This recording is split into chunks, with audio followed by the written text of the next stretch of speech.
O celular descarregou do nada. O celular descarregou do nada. Acontece. É Eu assim mesmo. pensei que tinha sido a internet. Não, não, não. Foi o celular se desligou, mesmo que ele estava na tomada, ele se desligou. Mas, Ah, enfim, pode ir daí ao que você estava falando, que sempre procura Paulinho para revisar ou algo do tipo assim. isso. Eu sempre mostro assim minhas escritas. Eu costumo dizer que Paulinho é um mestre, né? Meu primeiro mestre na literatura de cordel. Então, assim, sempre eu apresento e sempre me coloco aberta a ouvir, assim, ver se tá bom e se não tá. Então, assim, eu sempre faço questão de apresentar minhas escritas, meus cordéis, assim, as minhas produções em literatura de cordel, eu sempre mostro a Paulinho. Boa, boa. Agradecer, né, o pessoal que está chegando. Teve problema técnico aqui, pessoal, mas isso é normal, isso é de live mesmo, é assim mesmo. Acontece. Outra pergunta, assim, depois do Cordel, você lançou o seu primeiro livro. Qual foi o intuito Isso. do seu lançamento do seu livro? Qual foi o público e como é que surgiu essa ideia de fazer um livro? Beleza.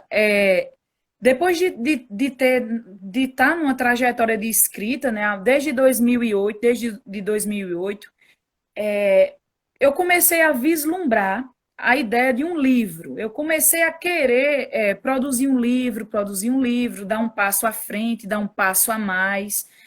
E aí eu escrevi, está aqui, né? Quase um filho, Gígio, um girassol diferente, escrito por mim, ilustrado por Arieline Soares, né? Minha prima, nossa prima, Com na certeza. verdade. Está aqui. Eu escrevi essa história, guardei. Depois eu é, enviei para leitura crítica, para correção ortográfica, gramatical. Depois a Arieline ilustrou esse livro, me entregou as ilustrações, eu digitalizei tudo, guardei tudo, e aí tentei publicar ele só, assim, por conta própria, de forma independente. Não consegui na época, né, por conta do valor, de preço, assim, eu estava bem perdida com relação a isso, e aí eu guardei a história, né? Essa é a minha primeira história infantil, porque esse tempo todo eu não tinha me atentado para a escrita de literatura infantil. Os meus temas eram mais regionalistas, temas mais biografias, então assim, eu sempre escrevia mais sobre vida de pessoas. E aí eu escrevi essa primeira história infantil e guardei. E aí, ano passado, teve a Lei Aldir Blanc aqui do nosso município. Eu já estava com o livro pronto, né? Todo pronto, em processo, pronto mesmo para publicação. E aí eu submeti ele ao edital e foi selecionado hoje, né? Eu consegui produzir ele. Vai ficar uma parte da publicação fica no município, então é a nossa contrapartida para o município, que irá para as bibliotecas das escolas municipais. Então isso é muito porque a obra vai ficar no município e vão os alunos vão ter a oportunidade de conhecer. Então assim, ela foi minha primeira escrita. É um conto, muita gente imagina que seja em cordel, que seja em poesia ou em versos, mas não é. Ele é um conto, porque a literatura, eu comecei a escrever cordel para crianças bem depois, então Gijo é a minha primeira história infantil. Em 2019 eu escrevi Chapeuzinho de Chita, né, para apresentar aos meus alunos a literatura de cordel. Eu comecei a me inquietar com isso, assim, eu escrevia cordel há tanto tempo e meus alunos não conheciam cordel por mim. Então, assim, isso começou a mexer comigo, questionar, apresentar literatura de cordel para os meus alunos. Eles precisam conhecer através de mim, eu escrevo há tanto tempo.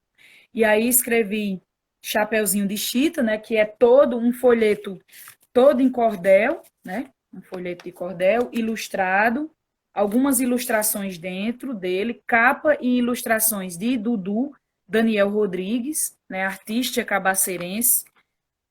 Depois escrevi Três Cabritinhos e recentemente Alice no País do Cordel. Então eu venho me aproximando da literatura infantil.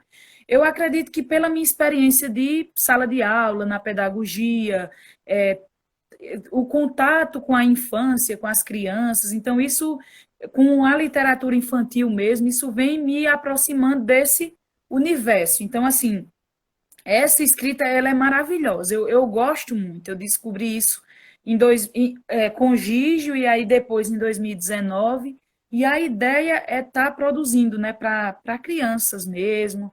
Tenho poemas para adultos, poemas sobre temas da nossa vida, reflexões minhas, é, acontecimentos, e aí eu transformo isso em poesia, dores, porque a poesia, na minha concepção, poesia é a linguagem da alma, então a nossa alma fala de várias formas, né?